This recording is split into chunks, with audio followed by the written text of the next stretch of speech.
Latest videos के लिए subscribe कीजिए बाल संस्कार केंद्र चैनल और बेल आइकन प्रेस कीजिए।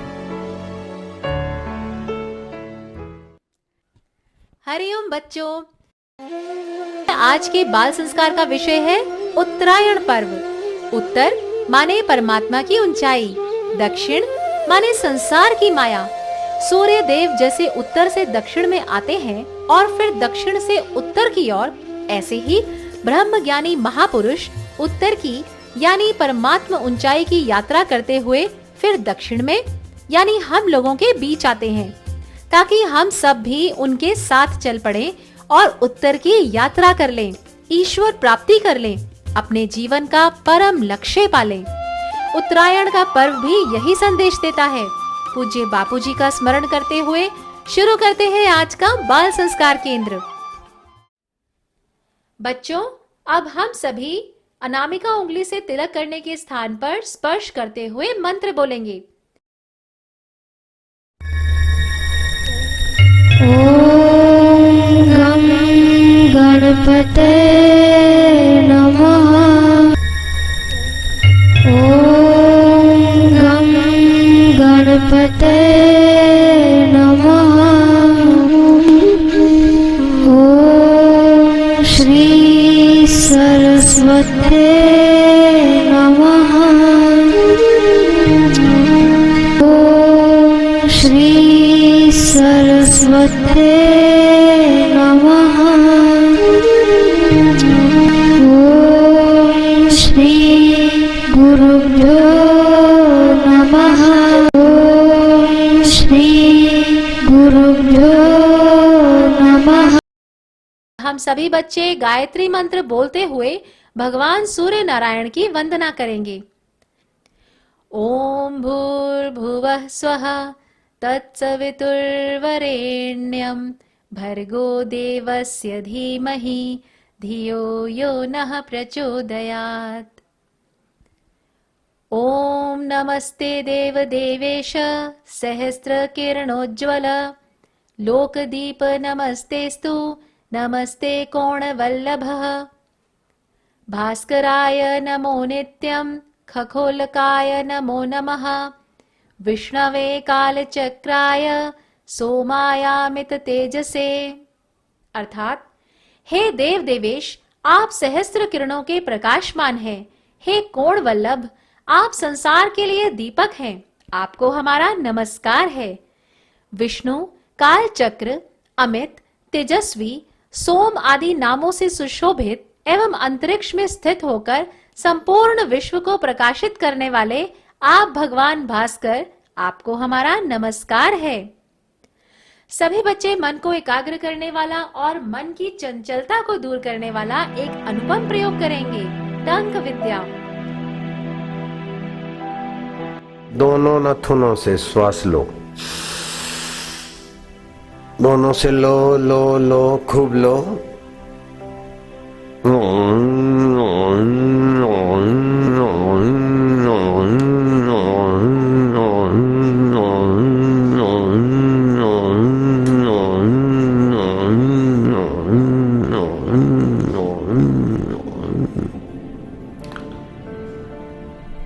एक बार हुआ, ऐसा 2 बार करना है बस।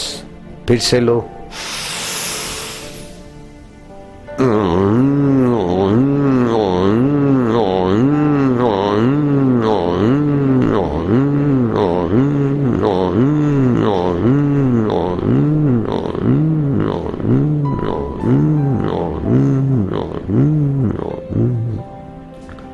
ऐसा 2 बार करने से तुम्हारा मन में जरा जरा बात में जो दुखी होता है, जरा बात में सुखी, जरा जरा बात में अभिमानी, जरा जरा बात में चिंतित, जरा जरा बात में भयभीत, ये सारे मन की कमजोरी मिट जाएगी।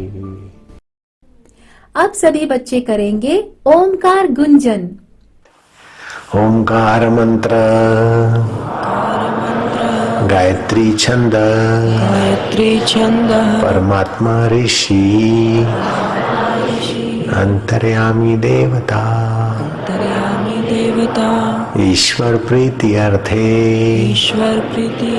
परमात्मा प्राप्ति अर्थे, परमात्मा आनंदार्थे जपे विनियोग। हम परमात्मा की प्रीति के लिए, परमात्मा की प्राप्ति के लिए, परमात्मा के आनंद के लिए इस पवित्र महामंत्र का जप करेंगे।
बच्चों, अब हम सब त्राटक करेंगे। त्राटक से हमारी एकाग्रता और याद शक्ति बढ़ती है।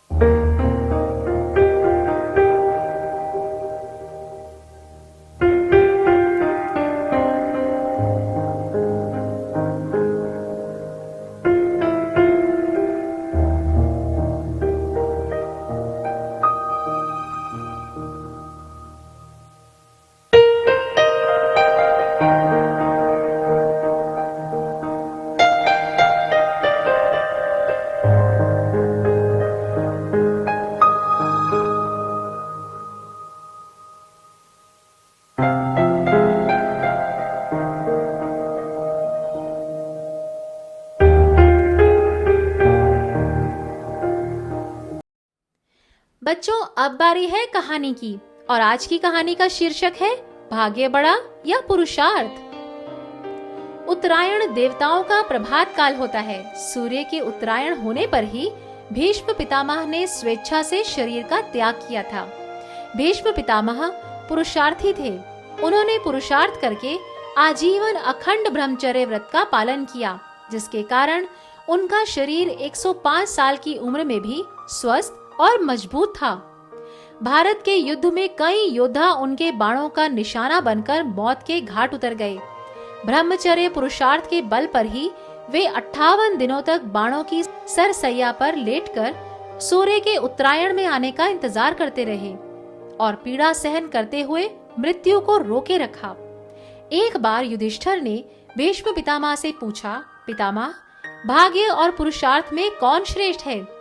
भीष्म जी ने कहा, युधिष्ठिर, यही प्रश्न भगवान वशिष्ठ ने ब्रह्मा जी से पूछा था। तो ब्रह्मा जी ने कहा, किसान खेत में जैसा बीज बोता है वैसा ही उसको फल मिलता है। मनुष्य जैसा कर्म करता है वैसा ही फल पाता है। भाग्य पुरुषार्थ के बिना सिद्ध नहीं होता। सभी नक्षत्र, देवता, यक्ष, चंद्रमा, सूर्य, इंद्र आदि पुरुषार्थ करके ही मनुष्य से देवलोक को गए हैं। आज का संचित किया हुआ पुरुषार्थ ही कल का भाग्य बनता है। जो पुरुषार्थ नहीं करते वे धन, मित्र, ऐश्वर्य, उत्तम कुल का भी उपयोग नहीं कर सकते। पुण्य कर्म के बिना भाग्य नहीं बनता। प्रबल पुरुषार्थ करने से यदि कोई अनिष्ट हो भी तो भी उसका प्रभाव नहीं रहेगा। जो उद्योग नहीं करता वो कभी भी प्रगति नहीं कर सकता। कौरवों ने पांडवों का राज्य हड़प लिया, उसे पांडवों ने पुरुषार्थ से ही वापस पाया, भाग्य के भरोसे नहीं। ऋषि मुनि में किसी को शाप और वरदान देने का सामर्थ्य पुरुषार्थ के तप करने पर ही आता है, भाग्य के भरोसे नहीं आता। भाग्य तो कायर के मन को तसल्ली देने का उपाय है। आलसी लोग ही देव देव पुकारा करते हैं।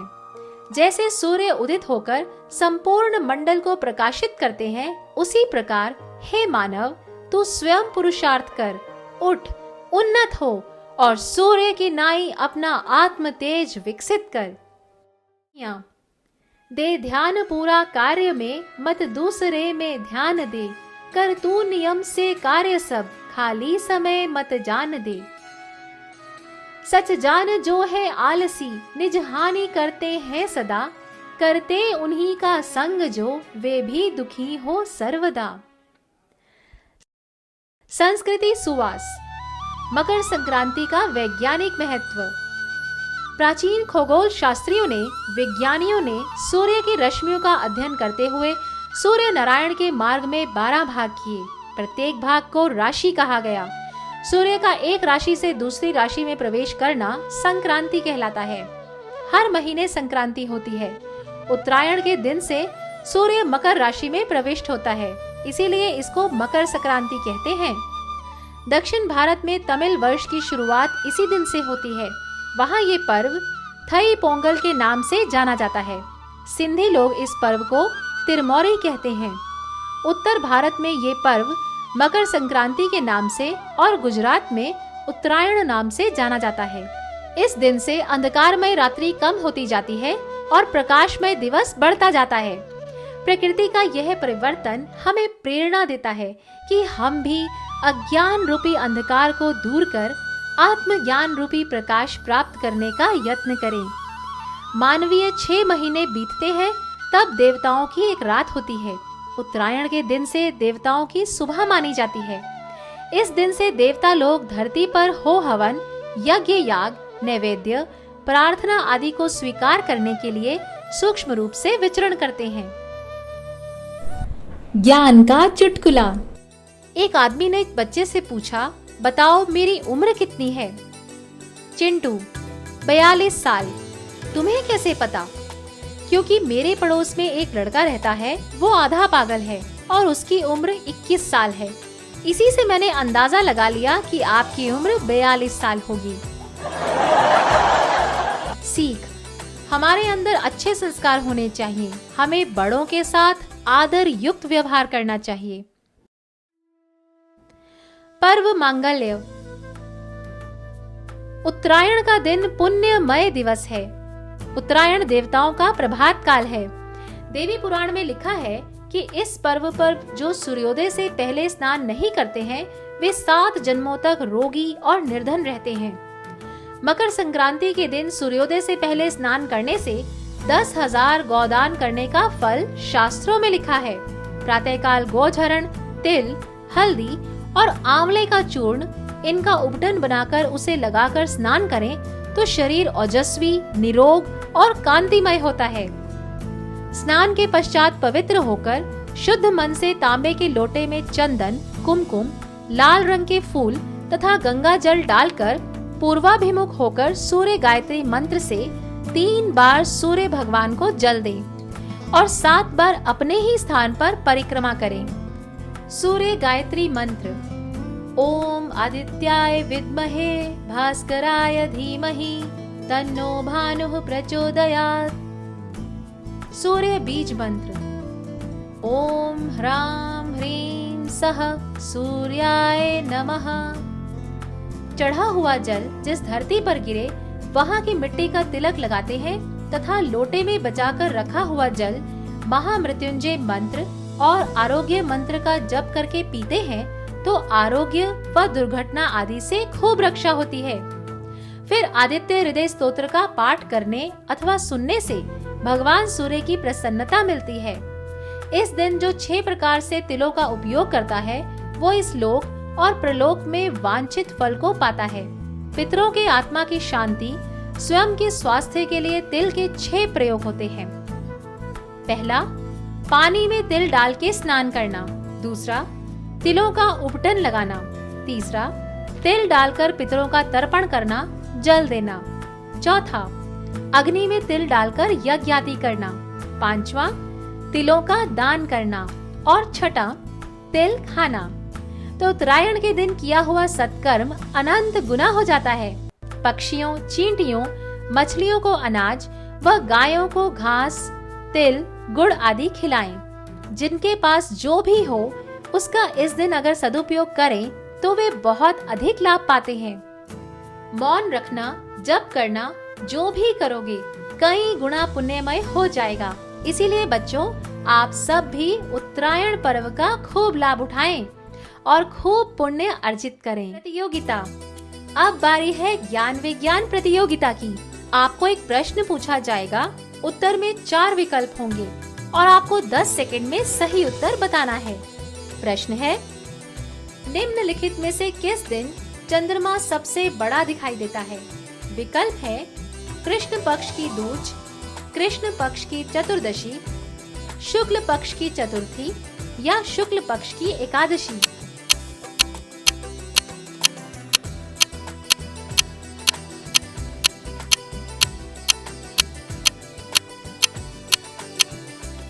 प्रश्न का सही उत्तर आपको सत्र के अंत में बताया जाएगा। स्वास्थ्य सुरक्षा में आज हम जानेंगे शिशिर ऋतु में विशेष लाभदायी तिल। इस पर्व पर घर में नया गुड़, नए तिल आते हैं।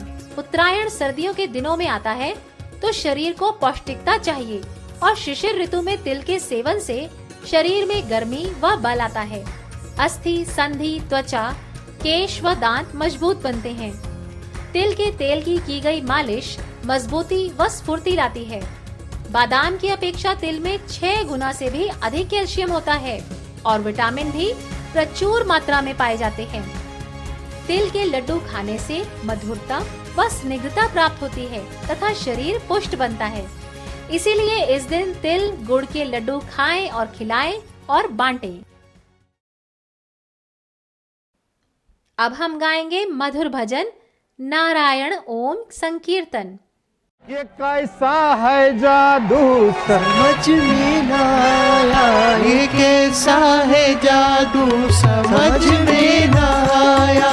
तेरे प्यार ने हमको जीना सिखाया, तेरे प्यार ने हमको जीना सिखाया। नारायण श्रीमन नारायण, नारायण श्रीमन नारायण, नारायण नारायण श्रीमन नारायण, नारायण नारायण। हरि ओम हरि ओम हरि ओम हरि ओम हरि ओम हरि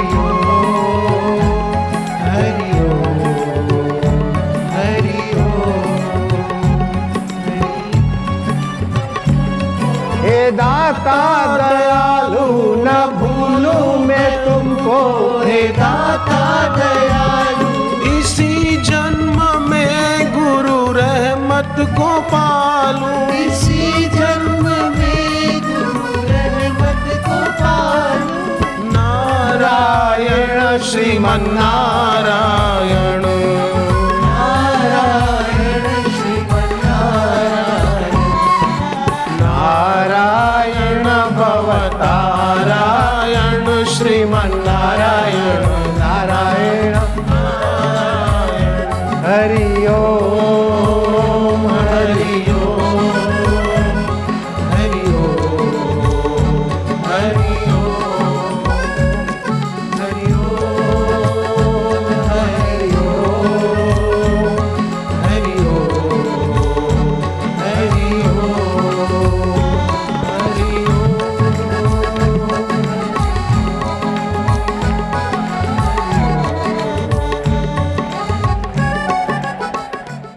उन्नति की उड़ान। भीष्म पितामह से राजा युधिष्ठिर पूछते हैं और भीष्म पितामह शरशैया पर लेटे लेटे उत्तर देते हैं। कैसी समता है इस भारत के वीर की, कैसी बहादुरी है तन की, मन की और परिस्थितियों के सिर पर पैर रखने की। कैसी हमारी संस्कृति है। उत्तरायण उस महापुरुष के सुमिरन का भी दिवस है और अपने जीवन में परिस्थिति रूप बाणों को शैया पर सोते हुए भी समता, ज्ञान और आत्म वैभव को पाने की प्रेरणा देने वाला दिवस भी है। दुनिया की कोई परिस्थिति तुम्हारे वास्तविक स्वरूप यानी आत्म स्वरूप को नहीं मिटा सकती। मौत भी जब तुम्हारे को मिटा नहीं सकती, तो ये परिस्थितियां क्या तुम्हें मिटाएंगी? हमें मिटा सके ये जमाने में दम नहीं, हमसे जमाना है, जमाने से हम नहीं। अब हम खेलेंगे मजेदार खेल, सूत्रधार को याद करना ना भूलें। सभी बच्चे अपने घर से एक एक पतंग लेकर आएं और उस पतंग को रस्सी से बांध दें। अब सभी बच्चे पतंग लेकर खुले मैदान में या छत में जाकर पतंग उड़ाएं। अब हम देखते हैं कि पतंग कितनी अच्छे से उड़ान भर रही है। थोड़ी देर में हाथ से धागा छूट गया। अब जो पतंग ऊंची उड़ान भर रही थी, वो पतंग बुरी तरह नीचे गिरती है, नीचे गिरती हुई नजर आती है। ऐसे ही बच्चों, यहाँ कोई धन की, कोई सत्ता की, कोई सौंदर्य की उड़ानें ले रहा है। ये उड़ानें तब तक सुंदर सुहावनी दिखती हैं जब तक हमारे शरीर रूपी पतंग का संबंध उस चैतन्य परमात्मा के साथ है। अगर परमात्मा रूपी सूत्रधार से संबंध कट जाए तो कब्रिस्तान या शमशान में से ये पतंगे बुरी हालत में पड़ी रह जाती हैं। इसीलिए बच्चों, परमात्मा रूपी सूत्रधार को याद करना कभी नहीं भूलना। परमात्मा रूपी सूत्रधार से अपना शाश्वत संबंध समझने में लापरवाही नहीं करना चाहिए। सुविचार। मकर संक्रांति माने सम्यक क्रांति। सबकी उन्नति में अपनी उन्नति, सबकी ज्ञान वृद्धि में अपनी ज्ञान वृद्धि, सबके स्वास्थ्य में अपना स्वास्थ्य, सबकी प्रसन्नता में अपनी प्रसन्नता। कदम से कदम मिलाकर चलो, विचार से विचार ऐसे मिलाओ कि सभी ईश्वर प्राप्ति के रास्ते चलें, भले देर सवेर, और एक दूसरे को सहयोग करें। क्या करें, क्या ना करें? उत्तरायण पुण्य काल में सिर ढककर सूर्य किरणों का सेवन करना, आकाश की ओर देखना, पतंग उड़ाना, प्रसन्न रहना बहुत हितकारी है। सूर्यास्त के बाद तिल व तिल के तेल से बनी हुई वस्तुएं खाना वर्जित है। रविवार को तिल का तेल व तिल उपयोग नहीं करना चाहिए। सर्जरी किया है तो 2 सप्ताह तक तिल का सेवन ना करें। तामसिक आहार, बाहर का आहार खाने से बचें। गतिविधि। अब बारी है गतिविधि की। सभी बच्चे बाल संस्कार के सहपाठियों को तिल के लड्डू अथवा चिक्की खाएंगे और खिलाएंगे। गृह कार्य। इस सप्ताह सभी बच्चे अपने घर से तिल, गुड़ व कुछ गरम कपड़े जैसे कि मोजे, टोपी, स्वेटर व शॉल लेकर आएं और अपने माता पिता व केंद्र शिक्षक की मदद से किसी गरीब घरों में जाकर तिल, गुड़ व गरम कपड़े बांट कर आएं। बच्चों, अब हम सब श्री आशा रामायण जी की पंक्तियां दोहराएंगे। भाव ही कारण ईश है, न स्वर्ण काठ पाषाण। सत्य चित आनंद रूप है, व्यापक है भगवान। ब्रह्मेशान जनार्दन, सारद शेष गणेश। निराकार साकार है सर्वत्र भवेश।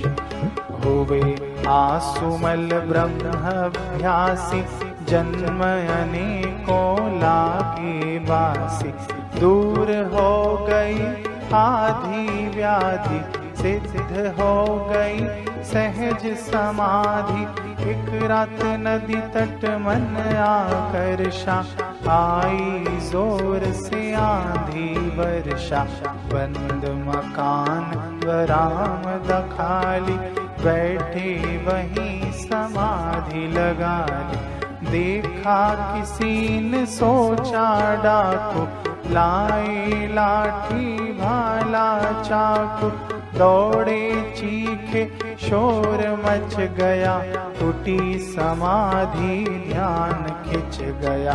साधक उठा थे बिखरे केशा, राग द्वेष न किंचित लेशा। सरल लोगों ने साधु माना, हत्यारों ने काल ही जाना। भैरव देख दुष्ट घबराए, पहलवान ज्यों मल्ल ही पाए। कामी जनों ने आशिक माना, साधु जन कीन्हे प्रणाम। हरि ओम हरि ओम हरि ओम हरि ओम हरि ओम हरि ओम हरि ओम हरि ओम। अब समय है पूज्य गुरुदेव के श्रीमुख से सत्संग सुनने का। उत्तरायण पर्व की महत्ता। उत्तरायण की महत्ता इसी बात से साफ हो जाती है कि भीष्म पितामह जैसे महान व्यक्ति ने भी उत्तरायण में ही प्राण त्यागे थे, दक्षिणायन में नहीं। इस बात को विस्तार से समझा रहे हैं हमारे प्यारे बापूजी। सूर्य की गति अब दक्षिणायन से मुड़कर उत्तरायण को शुरू हुई। आज तक दिन छोटा होता जाता था, रात का समय बढ़ता जाता था। आज के बाद रात्रि थोड़ी थोड़ी कम होती जाएगी, दिन बढ़ता जाएगा। भौगोलिक स्थिति में हमारे पृथ्वी मंडल में जो हमारा दिन होता है और रात होती, कुछ ऊंचाइयों पे जो लोग हैं, हमारे 15 दिन की रात और हमारे 15 दिन का दिन होता है। उसे कहते हैं शुक्ल पक्ष और कृष्ण पक्ष। 15 दिन हमारे जो शुक्ल पक्ष है वो उधर के दिवस माना जाता है, और जो कृष्ण पक्ष है वो उस लोक की रात मानी जाती है। और भौगोलिक ढंग से और ऊपर के लोकांतरों का वर्णन आता है उपनिषदों में। तो षड मासा उत्तरायण, 6 महीने का दिन और 6 महीने की रात। हमारे 6 महीने बीतते हैं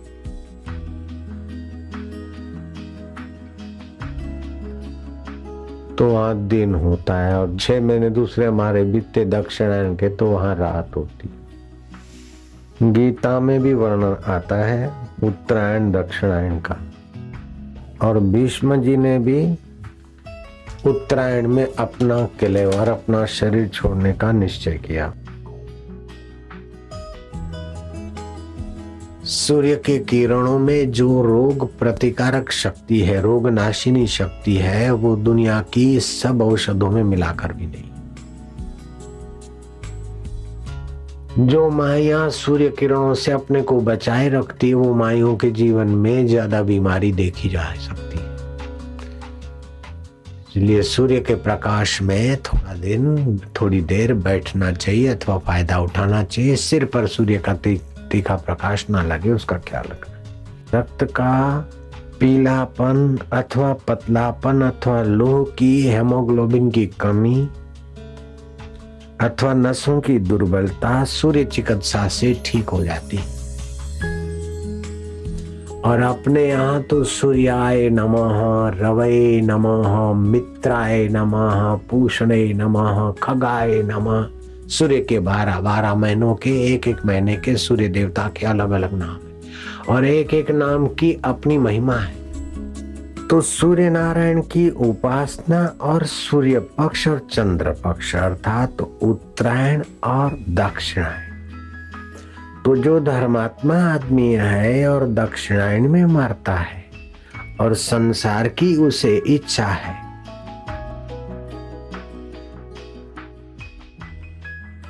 तो दक्षिणायन के अधिष्ठाता देवता उसको उस दिशा में ले जाते हैं और फिर वृष्टि के द्वारा मनुष्य लोक में भेजते।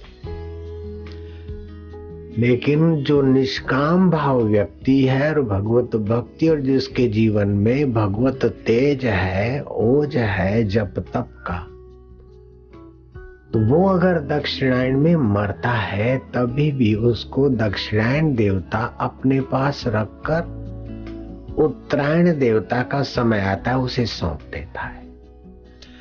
ऐसे ही जो पापात्मा उत्तरायण में मर जाए तो क्या उसकी सदगति हो जाएगी?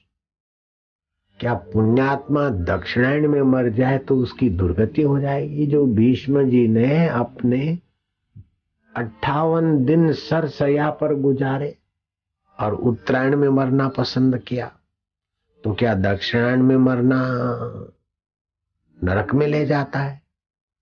अगर दक्षिणायन का मरना नरक में ले जाता है तो ये काल की प्रधानता हुई, समय की प्रधानता हुई। और उत्तरायण का मरना ब्रह्मलोक में ले जाता है या सदगति करा देता है तो ये काल की प्रधानता हुई, समय की प्रधानता।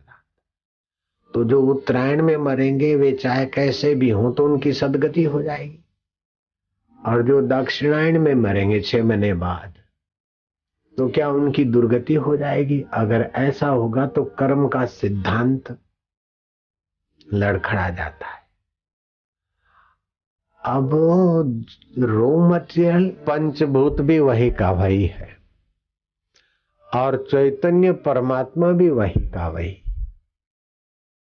तो फिर ये अंतर कैसे? जैसे पृथ्वी भी वही की वही है और डैम का पानी भी वही का वही, लेकिन जहां जैसे बीज बोते हैं, जैसा खाद देते हैं, वैसे फल फूल पेड़ पौधे लता ज्वार बाजरा गेहूं मूंग मटर अपने अपने बीजों के संस्कार लेकर वहां उत्पन्न हो जाते हैं। डैम वही का वही, नदी वही की वही, जमीन वही की वही, लेकिन बीज में अपने अपने संस्कार है।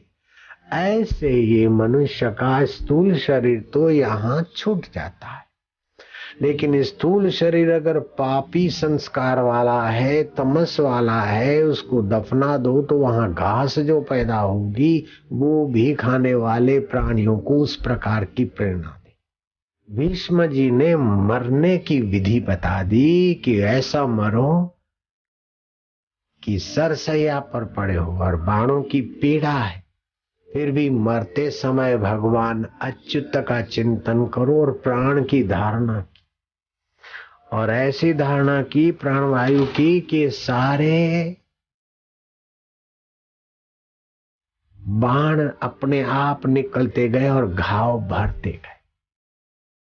जैसा चिंतन के संस्कार होते ऐसी गति होती, जैसे कर्म होते हैं जैसा चिंतन होता है ऐसी गति।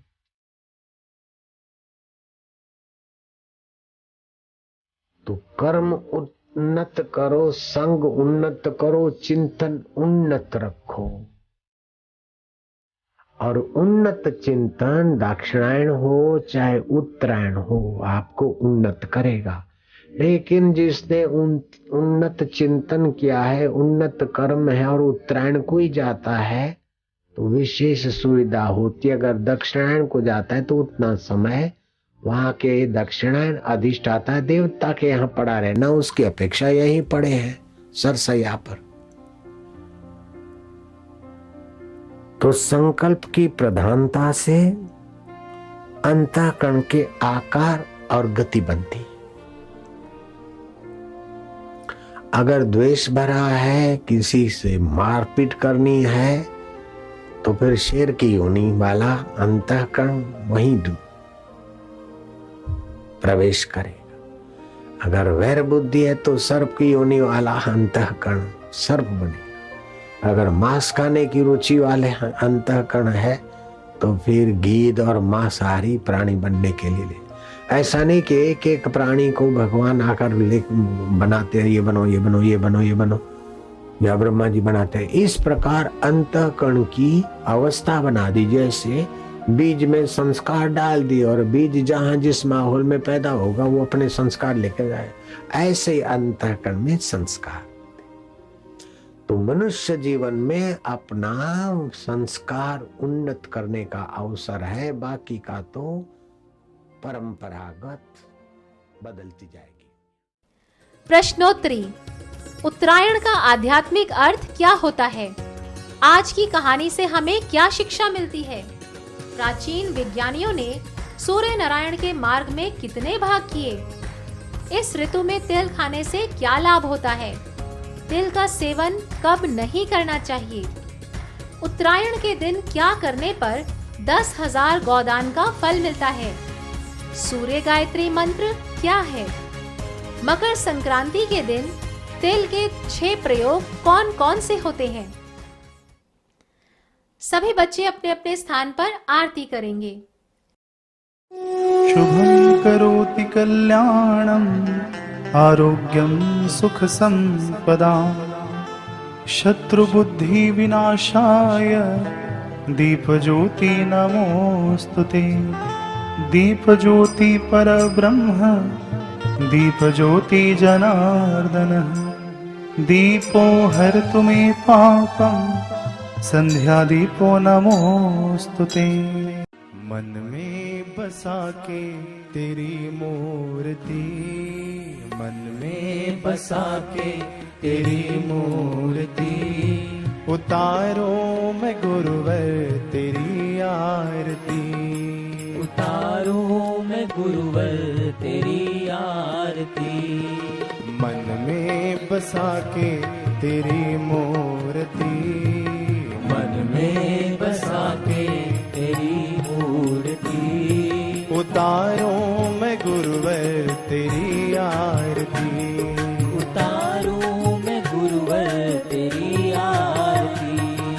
कृपा आपकी भव से है तारती, कृपा आपकी भव से है तारती, उतारो मैं गुरुवर तेरी आरती।